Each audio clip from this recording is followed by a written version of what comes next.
Selamat siang untuk kita semua. Kalau saya sudah menyoroti Hmm. perilaku Jokowi sejak perpanjangan masa jabatan presiden, saya sudah melihat bahwa ini ada sesuatu yang tidak benar.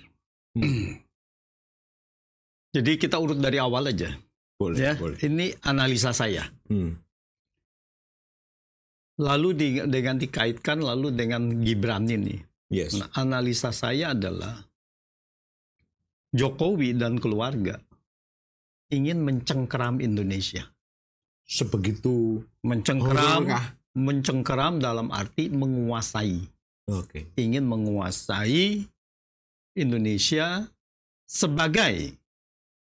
bukan sebagai partai politik, tapi sebagai eksekutif, sebagai presiden.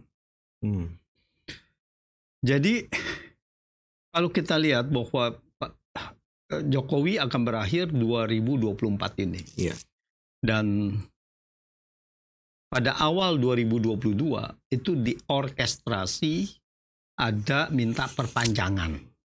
Ya, dari menteri-menteri dan sebagainya. Sekarang terbukti bahwa otaknya beliau gitu kan. Nah, sekarang berdasarkan dari informasi dari pengakuan dari Hasto Kristianto, PDI, dan beberapa lagi pejabat teras partai politik PDI Perjuangan, bahwa hal itu adalah permintaan itu adalah langsung dari Jokowi. Dan masuk akal. Karena tidak mungkin menteri itu akan menyampaikan hal seperti itu. Untuk apa kepentingannya? Menterinya ketua umum partai politik lagi. Bahlil bohong berarti ya? Bahlil pada saat ini adalah, pada saat itu adalah tentu saja dia mengatakan ada suara-suara dari yang lain minta dan sebagainya dari rakyat. Ya itu tipikal lah. Bahwa harus menggunakan nama rakyat. Dari ketua umum partai politik mustahil meminta hal seperti itu. Karena dia akan kontestasi untuk pilpres. Akan merebut kekuasaan melalui pilpres. Kenapa harus memberi perpanjangan? Nggak mungkin lah ya. Nggak mungkin. Nggak masuk akal. Nggak masuk akal sama sekali. Nah, kalau kita lihat pada saat itu yang menyuarakan adalah mereka-mereka ini yang tersandra. Jadi menyuarakan hal-hal seperti keinginan presiden. Nah, kenapa menginginkan lebih? Tersandra kasus ya maksudnya? Tersandra kasus. Dan bisa dipegang oleh Jokowi dengan baik gitu kan? Iya. Jadi tersandra kasus, kalau tidak ini maka kasusnya bisa dibuka. Kan gitu kan, bisa di.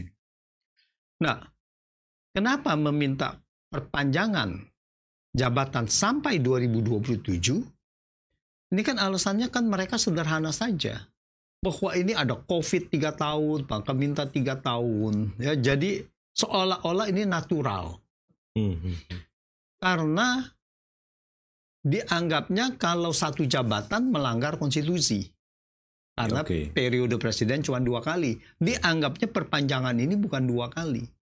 Sehingga tidak melanggar konstitusi. Meskipun itu juga melanggar konstitusi. Karena masa bakti presiden adalah 5 tahun. Gitu. Dan itu makanya ditolak oleh PDI Perjuangan pada saat itu Megawati. Nah, jadi kenapa sampai 2027 dan setelah itu kemungkinan baru pilpresnya adalah 2028. Nah, 2028 berarti kan tambah 5 itu kan ya, 3 tahun tambah 5. Tambah 3 tahun. Tapi 2024, 2027 ya lalu kemudian ada persiapan pilpres lah. Itu teknis saja gitu.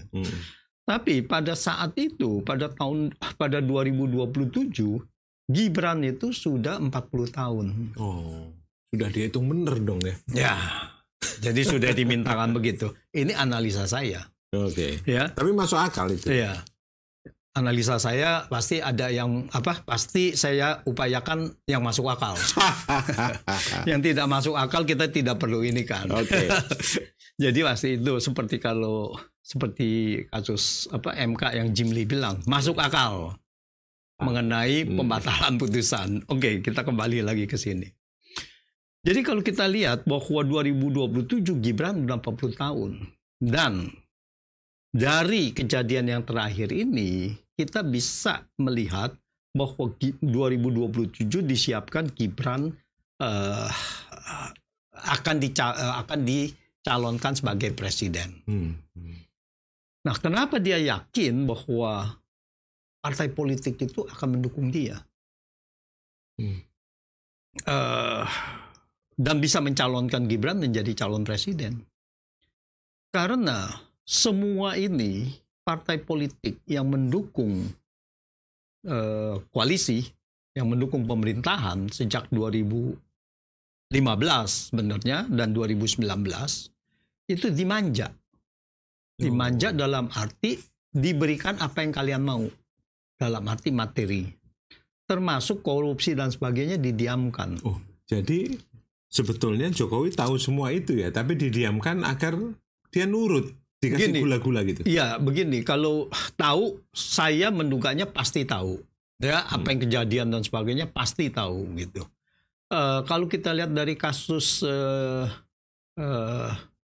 korupsi BTS, ya. Johnny Plate pernah bersaksi bahwa dia mengatakan bahwa proyek ini adalah semua inisiatif dari arahan dari Pak Jokowi. Jadi diarahkan. Jadi artinya bahwa kalau saya lihat Pak Jokowi ini tutup mata. Bahwa kalau Anda ketangkap, ya sial di Anda lah. Pinter-pinter aja gitu kan. Kalau seandainya tidak tertangkap, ya nggak apa-apa gitu. Tetapi kartu sudah dipegang. Kamu bisa saya kendalikan ya. Kartu itu sudah dipegang. Sehingga kalau kita lihat, yang terakhir ini perkembangannya adalah Golkar dan PAN itu tidak bisa apa-apa. Tidak ada kebebasannya bahwa dia harus mendukung Gibran. Mendukung Gibran.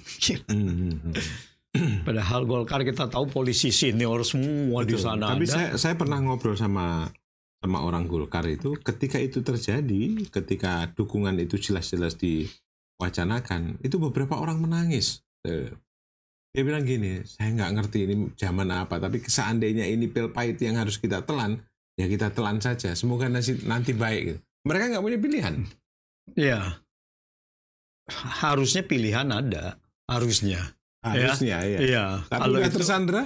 Begini, bahwa pilihannya kan dari yang lain. Yang tersandera kan cuma 1-2 orang. Bahwa Golkar kan tidak dimiliki oleh 1-2 orang. Yang lainnya ya harus melawan dong. Ya jangan kemudian melawan lalu disiram uang misalnya, lalu kemudian juga diam lagi gitu. Nah ini kan masalahnya.